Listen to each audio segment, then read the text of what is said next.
My dears, welcome back to silent learning. Akhila miss ആണ്. So yes, വളരെ പ്രധാനപ്പെട്ട exam special ആയിട്ടുള്ള ഒരു ക്വസ്റ്റ്യൻ ആണ് നമ്മൾ ഇതാ നോക്കാനായിട്ട് പോകുന്നത്. അപ്പൊ ചോദ്യം ഇതാണ്, തരംതിരിക്കാം അല്ലെ. ഇവിടെ ഒരുപാട് ആളുകളെ, ഒരുപാട് ചിത്രങ്ങൾ ഇതാ നിങ്ങൾക്ക് ഇവിടെ കാണാനായിട്ട് സാധിക്കുന്നുണ്ട്. ബസ് ഉണ്ട്, മണ്ണുമാന്തി യന്ത്രമുണ്ട്, ബോട്ട് ഉണ്ട് അല്ലെ. അപ്പൊ ഇതിനെയൊക്കെ നമ്മൾ എന്ത് ചെയ്യണം? തരംതിരിച്ചെഴുതണം. എങ്ങനെയാണ് നമ്മൾ തരംതിരിക്കേണ്ടത്? നമുക്ക് ഇഷ്ടമുള്ളതുപോലെ തരംതിരിക്കുക എന്നുള്ളതല്ല. ഇവിടെ ഒരു ചോദ്യമുണ്ട്. ചോദ്യത്തിൽ ഇതാ പറഞ്ഞിട്ടുണ്ട് കൃത്യമായിട്ട് കരയിലൂടെ അല്ലെ, കരയിലൂടെ പോകുന്ന ആൾക്കാരെയാണ് ഈ ബോക്സിൽ നമ്മൾ എഴുതേണ്ടത്. അടുത്ത രണ്ട് ബോക്സിന് തലക്കെട്ടൊന്നും കൊടുത്തിട്ടില്ല, നമ്മൾ സ്വന്തമായിട്ട് എഴുതണം. നമുക്ക് എഴുതിക്കൂടെടാ, ഒരെണ്ണം കരയിലൂടെ ആണെങ്കിൽ അടുത്തത് എന്തായിരിക്കും?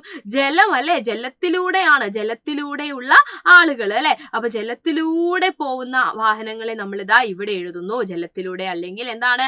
വെള്ളത്തിലൂടെ അല്ലെ. എന്റെ മക്കൾ കുഞ്ഞു മക്കളാണ്, അപ്പൊ വെള്ളത്തിലൂടെ എന്ന് നമുക്ക് പറയാം. ഇനി ഇതാ ആകാശം അല്ലെ. ലാസ്റ്റ് നമുക്ക് എന്താണ്? ആകാശത്തിൽ പോകുന്ന കുറെ ആൾക്കാരില്ലേ ഇവിടെ. അപ്പൊ ആകാശത്തിൽ പോകുന്ന ആളുകളെ നമുക്ക് എന്ത് ചെയ്യാം? അവിടെയും എഴുതി വെക്കാം. അപ്പൊ ഈ കൂട്ടത്തിൽ ആരൊക്കെയാണ് കരയിലൂടെ പോകുന്ന ആൾക്കാർ? അതല്ലേ ആദ്യം ഇനി നമ്മൾ എഴുതേണ്ടത്. കരയിലൂടെ പോകുന്നത് നമുക്കറിയാം, ബസ് ഉണ്ട്, മണ്ണുമാന്തി യന്ത്രം ഉണ്ട് അല്ലെ. അപ്പൊ ഞാനിതാ 1 by 1 ആയിട്ട് ഇവിടെ എഴുതാൻ പോവാണേ. അപ്പൊ ബസ് പോലെ തന്നെ എന്താണ്?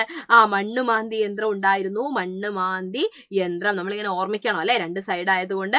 അതുപോലെ തന്നെ എന്താണ്? സൈക്കിള് കണ്ടു. അതുപോലെ തന്നെ നമ്മുടെ തീവണ്ടി ഉണ്ടായിരുന്നു അല്ലെ. അതുപോലെ തന്നെ ലോറി ഉണ്ടായിരുന്നു. ഇനി എന്തെങ്കിലും ഉണ്ടായിരുന്നോടാ? ലോറി അല്ലാതെ നോക്കിയേ, നമ്മള് വേറെ ഏതെങ്കിലും ഉണ്ടോ നോക്കിയേ? ഇല്ല അല്ലെ, കഴിഞ്ഞു. അപ്പൊ ഇത്രയും സാധനങ്ങൾ എന്താണ്? കരയിലൂടെ പോകുന്ന വാഹനങ്ങളാണ്. നമ്മൾ അവിടെ എഴുതി വെച്ചു. അടുത്തതാ വെള്ളത്തിലൂടെ ആരൊക്കെ എഴുതാം നമുക്ക്? ഈ കൂട്ടത്തിൽ നിങ്ങൾ നോക്കിക്കേ, ബോട്ട് കാണുന്നുണ്ട്, തോണി കാണുന്നുണ്ട്, അതുപോലെ തന്നെ ഇതാ ഇവിടെ നമ്മുടെ കപ്പല് കാണുന്നുണ്ട്. ഇതൊക്കെ എന്താണ്? വെള്ളത്തിലൂടെ അല്ലേ. അപ്പൊ നമുക്ക് ഇവിടെ എഴുതാം അല്ലെ, ബോട്ട് എഴുതാം, അതുപോലെ തന്നെ തോണി എഴുതാം, ആൻഡ് നമ്മുടെ കപ്പൽ എഴുതാം. ഇതൊക്കെ ഇതാ ഈ ബോക്സിൽ നമുക്ക് എഴുതാം. ഇനി ആകാശത്ത് പോകുന്ന ആൾക്കാർ അല്ലെ. ഇവിടെ ഇതാ നിങ്ങൾ ആരൊക്കെ കാണുന്നുണ്ട്? നമ്മുടെ റോക്കറ്റിനെ കാണുന്നുണ്ട്, വിമാനത്തിനെ കാണുന്നുണ്ട്, ഹെലികോപ്റ്ററിനെ കാണുന്നുണ്ട്.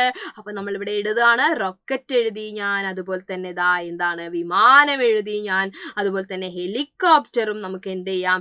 ഇവിടെ ഉത്തരമായിട്ട് നമുക്ക് കൊടുക്കാവുന്നതാണ്. All set. അങ്ങനെയാണെങ്കിൽ ഒരു ചോദ്യം കൂടെ ഇതാ താഴെ നിങ്ങൾക്ക് കാണാൻ സാധിക്കും. എന്താണ്? ചക്രങ്ങളില്ലാത്ത ഒരു വാഹനത്തിന്റെ പേര് എഴുതാൻ അല്ലെ. ചക്രമില്ലാത്തൊരു വാഹനം.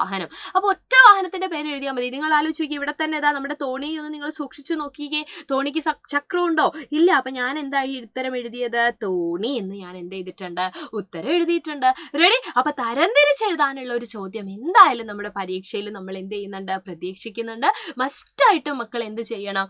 ഈ ടൈപ്പിലുള്ള ഒരു ചോദ്യമെങ്കിലും നിങ്ങൾ പഠിച്ചു വെക്കണം. അപ്പൊ കരയിലൂടെ പോകുന്ന ആളുകളെ നമ്മൾ കണ്ടു, അതുപോലെ തന്നെ വെള്ളത്തിലൂടെ അല്ലെ, ജലത്തിലൂടെ പോകുന്ന ആളുകളെ നമ്മൾ കണ്ടു, ആകാശത്തൂടെ പോകുന്ന ആളെ നമ്മൾ കണ്ടു, ചക്രമില്ലാത്തൊരു വാഹനത്തിനെയും നമ്മൾ എന്ത് ചെയ്തിട്ടുണ്ട്? ഇവിടെ നമ്മൾ എഴുതിയിട്ടുണ്ട്. സോ ഈ ഒരു പോയിന്റ് നിങ്ങൾ മസ്റ്റ് ആയിട്ട് നോക്കി വെക്കുക. അപ്പൊ വീഡിയോ ഇഷ്ടപ്പെട്ടിട്ടുണ്ടെങ്കിൽ നിങ്ങളുടെ ഫ്രണ്ട്സിനൊക്കെ ഷെയർ ചെയ്ത് കൊടുക്കുക. എക്സാം ഒക്കെ നമുക്ക് അടിപൊളിയായിട്ട് എഴുതാടാ. All the very best and by.